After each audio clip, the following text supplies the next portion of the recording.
Today's episode of Beaver TV is sponsored by CNS.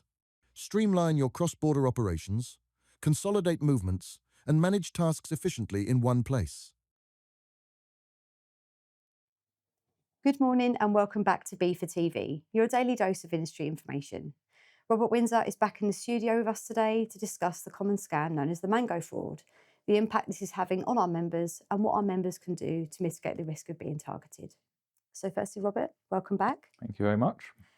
So talking about the mango frauds, how have members responded to our warnings about the mango fraud scams? Because we've been saying this a lot, haven't we? We've been telling our members a lot about this over the last few months. Yeah, actually, we've been telling our members about it for about 3 years. The technical phrase for this is it's a short-firm fraud, and it's basically where companies enhance their data held at company's house fraudulently, and that allows them to get very high credit ratings with credit referencing agencies.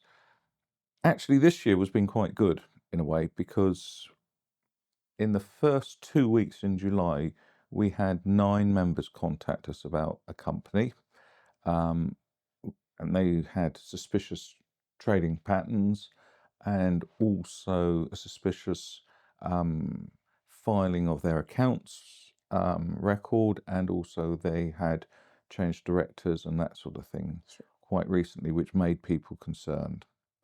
All 9 companies contacted us, and all decided not to do business with this. So actually, it's obvious that at least for some members, they have taken on board what we've said. Sure. And how serious do you think the problem actually is more broadly? Crime in the supply chain is significant at the moment, and it's not just this sort of fraud scam.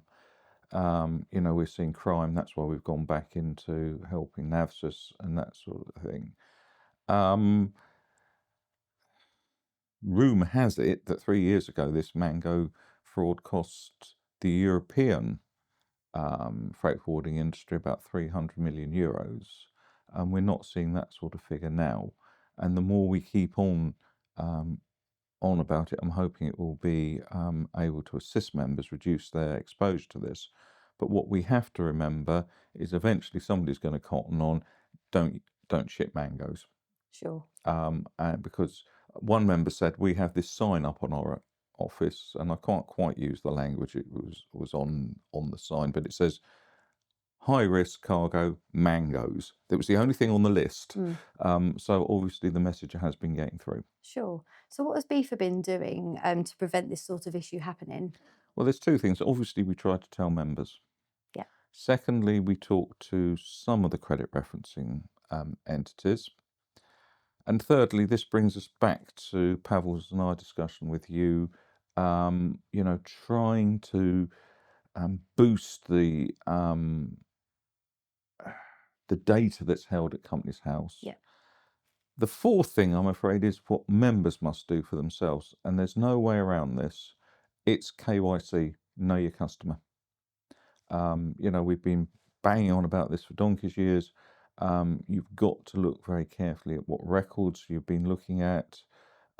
Look at the company's house records, interpret it. So it's very much, make sure you don't take. There's no single piece of information that's going to tell you the whole story. You've got to get them all together and make your decision. And you make it in your own time, not responding to pressure from a client.